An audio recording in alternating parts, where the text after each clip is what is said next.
আমার 12 সালের টার্মিনেশনের পরে অ্যাজ এ প্রেসিডেন্ট আমার সিগনেটরি যেটা বলেন এই সব কিছু আমি অ্যাক্টিং প্রেসিডেন্টের হাতে তুলে দিয়ে আসি।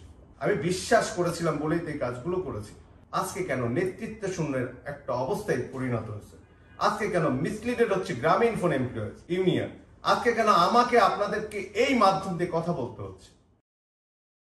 আপনাদের সাথে কিছু বিষয় জানানোর জন্য আজকে আমরা এই ভিডিও বার্তাটি তৈরি করছি। আমার সাথে আমি আছি মোহাম্মদ ওমর ফারুক, আমার সাথে আদিবা জেরিন চৌধুরী এবং রসুলুল্লাহ আহমেদ মুরাদ। আশা করি আমাদেরকে আপনারা অনেকেই চেনেন, কিন্তু আজকে অনেকগুলো প্রশ্ন তুলে ধরা প্রচেষ্টা চলতেছে। আপনাদের অনেকেরই কিছু জানা আছে, আবার অনেকের অনেক কিছু জানা নেই, আবার কেউ একেবারে কিছু জানেন না। এরকম একটা পরিস্থিতি আমাদের মধ্যে সবার মধ্যে আছে। তো ওই জায়গাটা আমাদের দায়িত্ববোধের জায়গা থেকে আমরা মনে করেছি যে আপনাদের বিষয়গুলো জানা দরকার। 2012 সালের ঘটনা যেখান থেকে শুরু করা যায়, যে আমরা যখন লেখাপড়া শেষ করি তখন একটা স্বপ্ন ছিল আমাদের, যেভাবে প্রতিটা মানুষেরই স্বপ্ন থাকে একটা ভালো অর্গানাইজেশনে চাকরি করব, ভালো কেরিয়ার পাথ নিয়ে আমাদের ভবিষ্যৎ তৈরি হবে, আমাদের পরিবারের চাহিদা মেটাবো, একটা স্বাচ্ছন্দ্য জীবন যাপন করব, যেরকম আপনারা করেন অন্যরা করেন।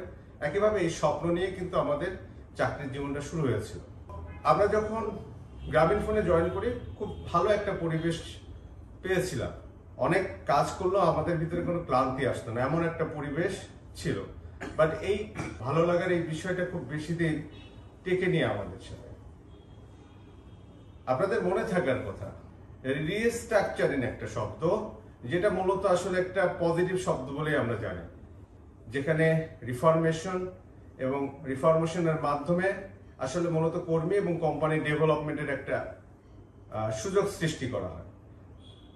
বাট এই রিস্ট্রাকচারিং কথাটা গ্রামীণফোনে একটা আতঙ্কের নাম হয়ে গেছিল। আমরা যখনই এই শব্দটা শুনতাম তখনই আমাদের ভিতরে চাকরি হারানোর একটা ভয় কাজ করত। আমরা একটা মানসিক চাপ নিয়ে আসলে চাকরিগুলো করে যাচ্ছিলাম। এমন একটা সময়ে যখন 2012 সালে আমরা শুনতে পেলাম যে আমাদের কয়েকটা ডিভিশনের রিস্ট্রাকচার চলবে, এরকম একটা গুঞ্জন ছিল, এবং এই গুঞ্জনের সত্যতা আমরা পেলাম হচ্ছে ফার্স্ট পিওনো ডিভিশনে একটা রিস্ট্রাকচার সম্পন্ন হয়ে গেছে। তখনও বিষয়টাকে এতটা গুরুত্বের সাথে বুঝতে পারিনি, কিন্তু কিছুদিন পর যখন আপনাদের মনে আছে ডাইরেক্ট সেলসে 18 জন কর্মীকে অল অফ এ সাডেন তাদের চাকরিচ্যুত দুর্ঘটনা হয়। সো এইটা যেভাবে ইচ্ছা সেটা আইন অমান্য করে হলো তিনারা তাদের এই প্ল্যানিং গুলো সাকসেসফুল করবে। এরপর শুনলাম কমার্শিয়ালে হবে, তারপরে টেকনোলজি ডিভিশনে হবে, সিএসএ হবে, এরকম অনেক গল্প আমরা শুনলাম, এবং গুঞ্জনগুলো শুধু শুধু আসেনি। এই গুঞ্জনের সত্যতা যেহেতু আমরা পেয়েছি, তখন আমরা নিজেরা আলোচনা করলাম যে কর্মীদের স্বার্থ সুরক্ষা করতে হবে, কর্মীদের অধিকারকে প্রতিষ্ঠিত করতে হবে। সেক্ষেত্রে আমাদেরকে কি করতে হবে? আমরা নিজের আলোচনা চালাতে লাগলাম, আমরা নিজেদের ডিপার্টমেন্টে কথা বললাম, তারপরে বিভিন্ন ডিভিশনের বিভিন্ন ভাইদের সাথে কথা বলা শুরু করলাম। এই যারা নিজেদেরকে এই একটা অন্যায় কার্যক্রমের বিরুদ্ধে শক্তিশালী অবস্থা নিয়ে যাওয়ার মতো মানসিক অবস্থা নিয়ে আসছিল, তখন আমরা এই সংঘবদ্ধ আমাদের এই মুষ্টিমেয় কয়েক ভাইকে নিয়ে আমরা আমাদের কার্যক্রম শুরু করি। এর মাঝখানে আপনাদের মনে থাকার কথা, একটা mail, my dear leader listen to us, এই মেইলটা একটা অভূতপূর্ব সাড়া দিয়েছিল। মনে হয়েছিল যেন এটা আপনাদের প্রত্যেকের মনের কথা। গ্রামীণফোন কর্মীর প্রত্যেকটা কর্মীর মধ্যে যে অভূতপূর্ব সাড়া আমরা দেখেছি, যেটা প্রমাণ মিলেছে মাত্র একটা মাসের মধ্যে আমরা 1500-র অধিক সদস্য ফর্ম কালেক্ট করে ফেলি। এই সদস্য ফর্ম কালেক্ট করার পরে আমরা অন্যান্য কাগজপত্র, প্রয়োজনীয় কাগজপত্র রেডি করি এবং এই ইউনিয়নটাকে রেজিস্ট্রেশনের জন্য আমরা লেবার অফিসে অ্যাপ্লাই করি। তারিখটা ছিল 23শে জুলাই 2012 সাল। ঠিক তখনও জানি না ঠিক পরের দিন আমাদের জন্য কত একটা ভয়ঙ্কর দিন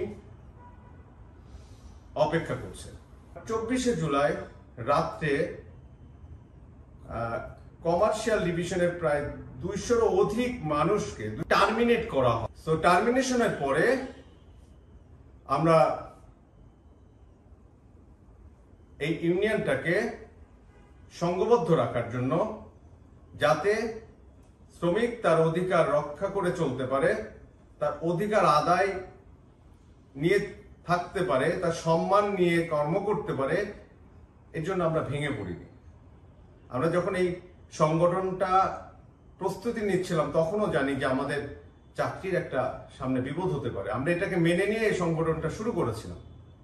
আমরা ওইদিকে তাকাই নাই যে আমাদের কি হবে। আমাদের যে স্বপ্নগুলো ছিল সেই স্বপ্নগুলো তখন ভাটা পড়েছিল। এই পর যেটা হয়, আমরা আমাদের এই যাতে আমাদের প্রতি অন্যায় করা হয়েছে, এই 200 অধিক মানুষের প্রতি যে অন্যায় করা হয়েছে, এইটা যাতে, এই অন্যায়টা যাতে এস্টাবলিশ না হয়, আমরা তখন আইনের দ্বারস্থ হই। আমরা মামলা করি, যে মামলাটা দীর্ঘ 12 বছর লেবার কোর্ট, হাইকোর্ট, সুপ্রিম কোর্টের আমার মালিকের পক্ষের প্রতিটি খারিজের আবেদনকে নাকচ করে আমাদের পক্ষে রায় আসে। বর্তমানে এই কেসটি আমাদের লেবার কোর্টে শুনানি পর্যায়ে আছে এবং আমরা বিশ্বাস করি আমাদের এই জয় আসবেই, এই অন্যায় প্রতিহত হবে, আমরা সুবিচার পাবই ইনশাআল্লাহ। আপনারা জানেন আমাদের টার্মিনেশনের পরেও আমরা কিন্তু আমাদের সংগঠনটাকে এগিয়ে নিয়ে যাই।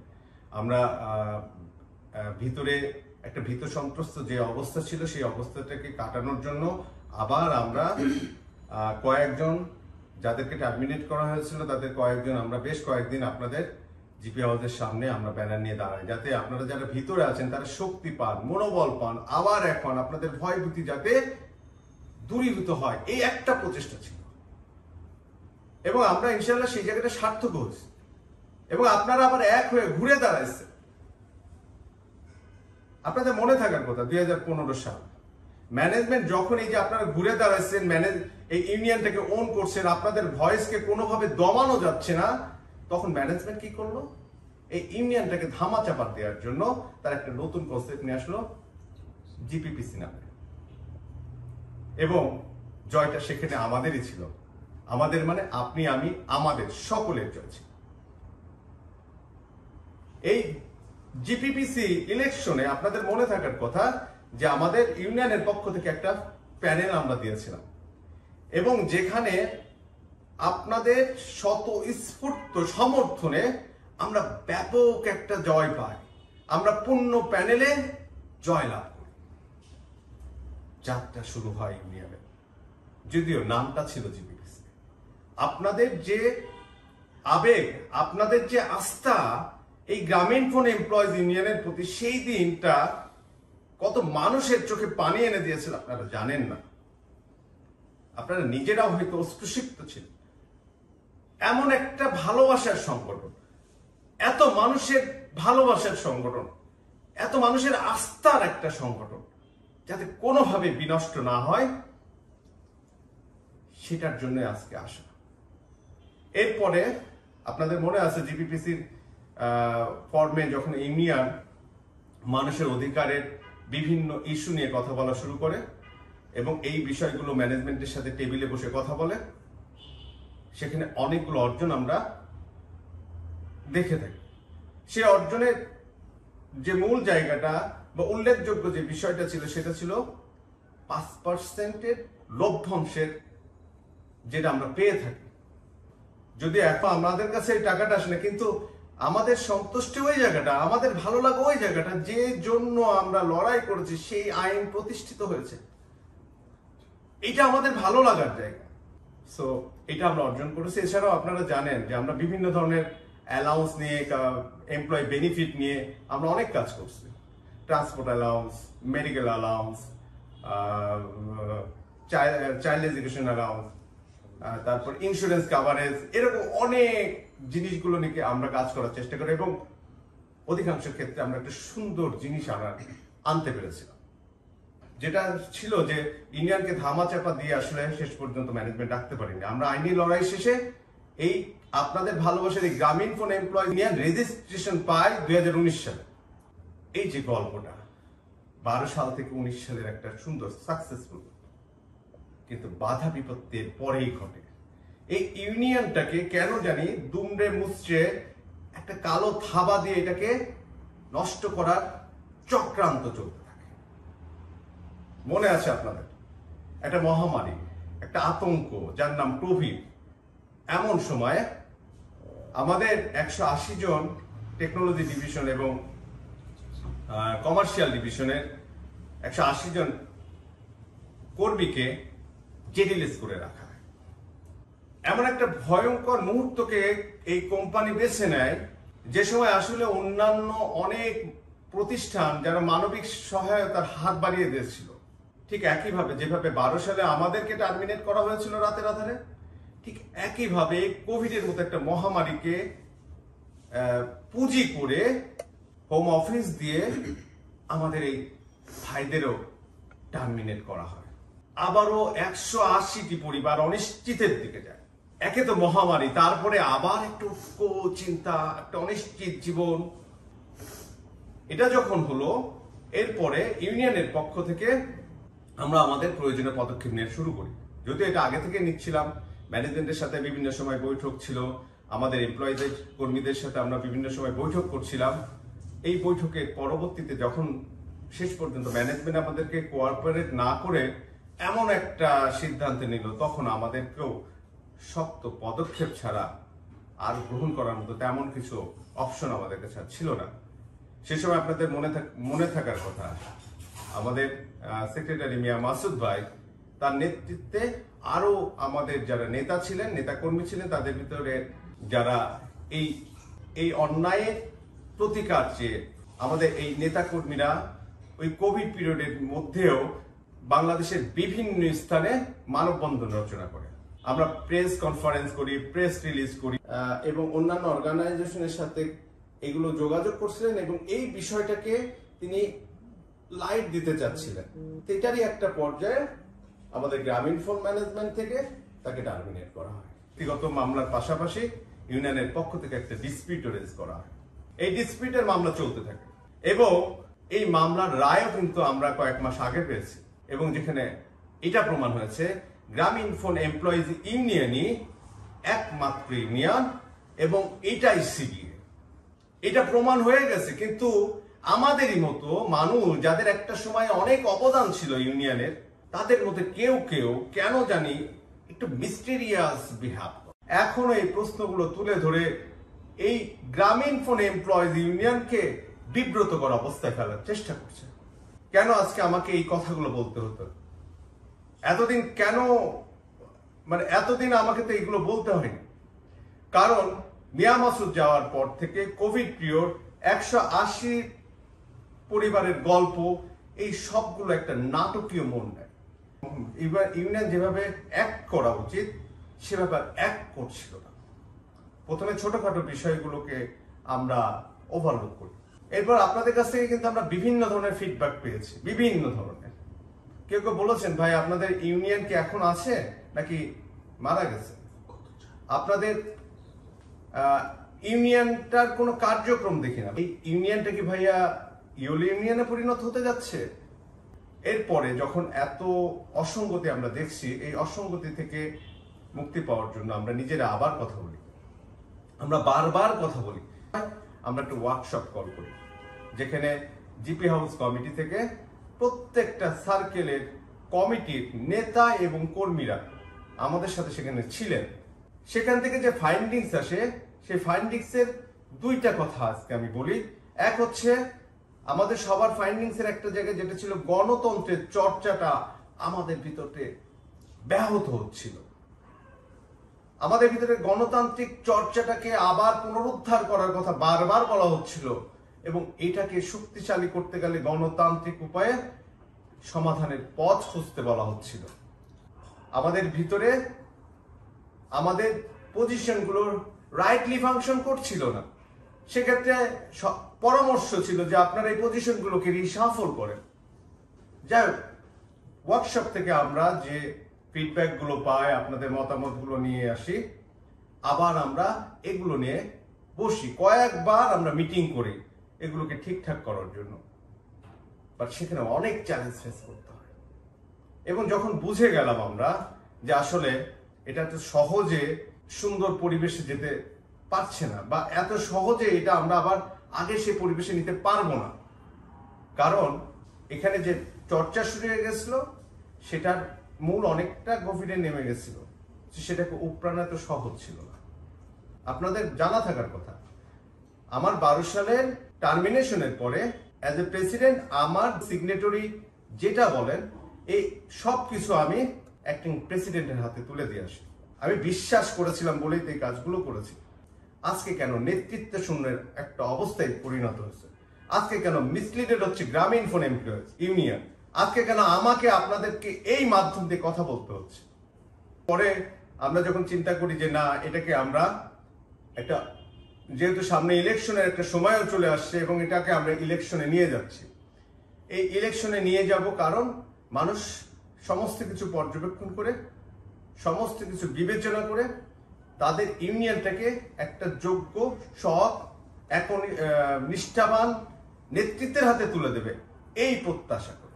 সেই সময়টাও আসছে, বাট অনেকেই আসলে ওপেন ইলেকশনের পথে হাঁটতে চায় না। কিন্তু কমিটির অধিকাংশ সদস্য, মেম্বার এবং অ্যাডভাইজারি এরা চাচ্ছিল একটা ওপেন ইলেকশন হোক। তো আমরা ওপেন ইলেকশনের পথেই হাঁটা দিয়েছি।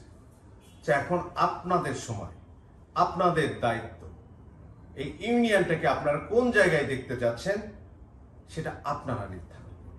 আচ্ছা, একটা কথা বলেন তো, এই ইউনিয়নে যদি আমরা না থাকি, অন্তত আমরা 3 জন এবং যারা আমরা কেসে আসি তারা যদি না থাকি, তাহলে কার স্বার্থ রক্ষা হয়? এই স্বার্থ রক্ষার জন্য কারা প্রচেষ্টা করে চলছে?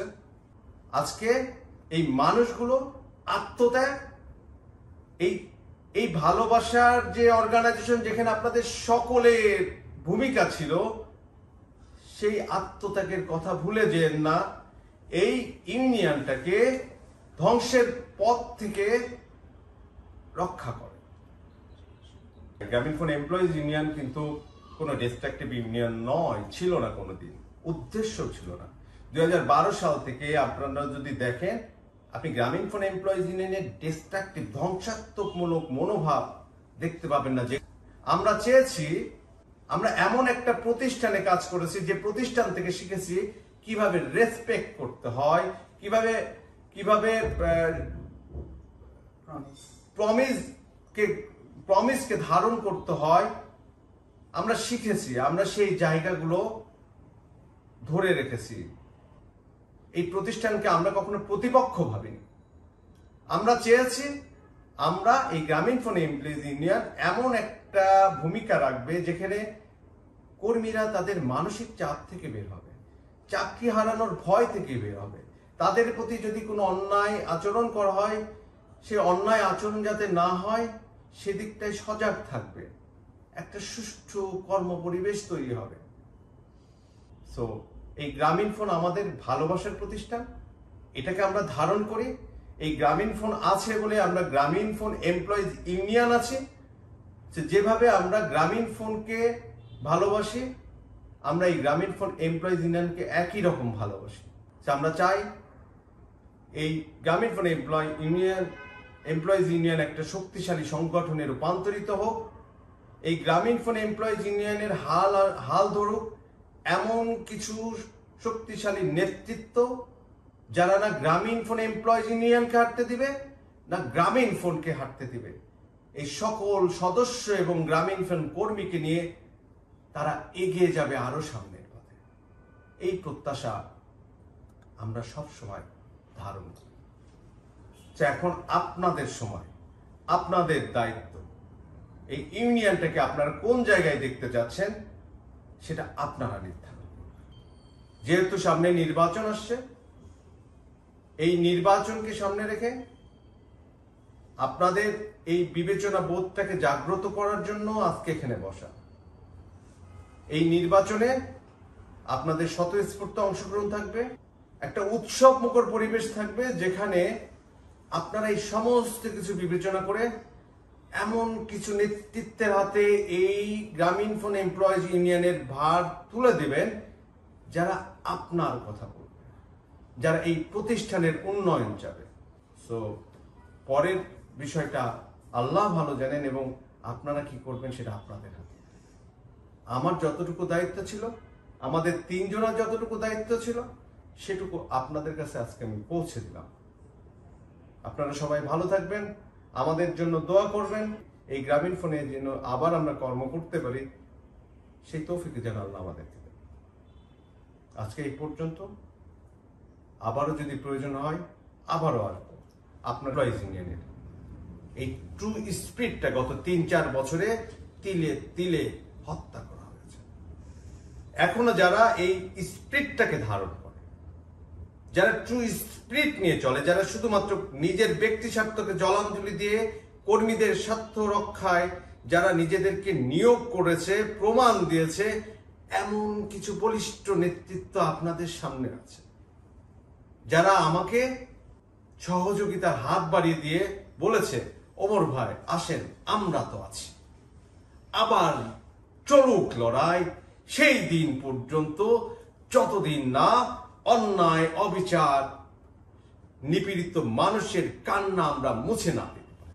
এই আন্দোলনের ডাকে এমন একটা আহ্বানে আমি সাড়া না দিয়ে পারিনি, আমাকে আবারও আসতে হয়েছে। সো আপনাদের গ্রামীণফোন এমপ্লয়িজ ইউনিয়নকে বাঁচাতে গেলে আপনাদের কি করা উচিত সেটা আপনারা করুন। আমাদেরটা আমরা যেমন 12 সাল আগে করেছি, এই 12 বছর ধরে করে যাচ্ছি, এখনো। সবাই ভালো থাকবেন, আবারও কথা হবে, আবারও দেখা হবে। আসসালামু আলাইকুম।